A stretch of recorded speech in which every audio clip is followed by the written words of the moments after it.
Hello class, my name is Paul Solowey, and I'm going to be talking about Chapter 10 in our book, Criminological Theories Past to Present. The title of Chapter 10 is called A Theory of Differential Association. And many of you are probably wondering, what does differential association mean?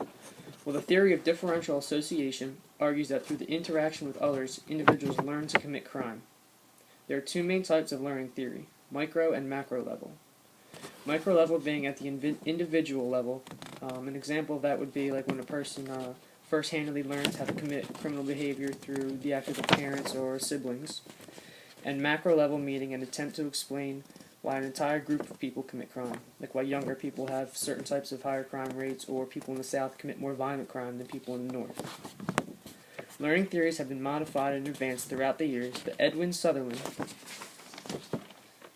he's right here, my buddy Eddie. Edwin Sutherland's theory of differential association was the first formal statement to propose micro-level learning theory in the 30s. Before his theory of differential association, crime was usually explained through factors such as economic status, age, race, location, or mental state, but Sutherland tried to explain why these factors were related to crime, specifically at the micro level.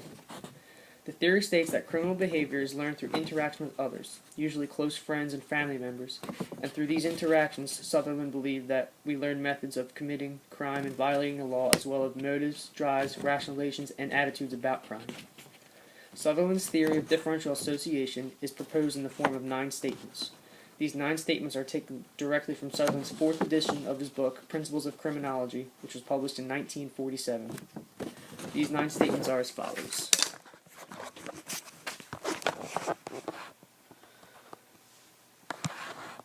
The first one being, criminal behavior is learned. This is basically saying that criminal behavior is not inherited or naturally invented, but learned from others. 2. Criminal behavior is learned in interaction with other persons in a process of communication. This can be verbal or nonverbal communication like gestures. 3. The principal part of learning of criminal behavior occurs with intimate personal groups. This is basically saying that TV shows, movies, video games, and media does not play a part in learning criminal behavior, only close interactions with relatives and friends. 4. When criminal behavior is learned, the learning includes A. Techniques of committing the crime, which are sometimes complicated or could sometimes be simple, and B. The specific direction of motives, drives, rationalizations, and attitudes. 5. The specific direction of the motives and drives is learned from definitions of the legal code as favorable or unfavorable. 6. A person becomes delinquent because of an excess of definitions favorable to violation of law over definitions unfavorable to violation of law. This is the main principle of differential association.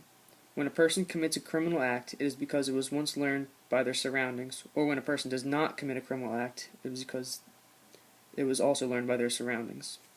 Similar to how people in the South have a different accent than people in the North. The people talk with a distinct accent because everyone around them talks with that same exact distinct accent.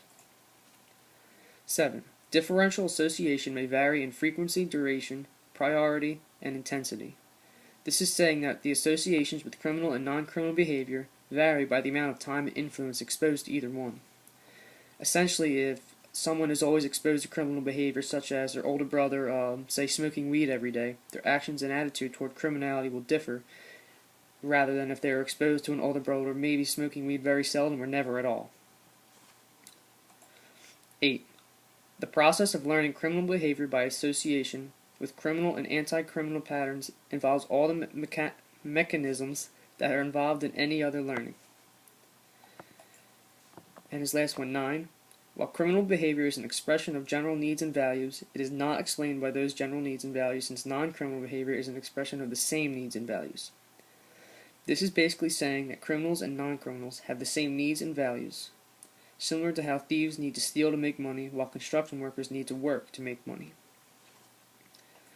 Most importantly, Sutherland's theory is one of the first learning theories, and therefore gave way to more modern criminological theorists to build upon his own theories.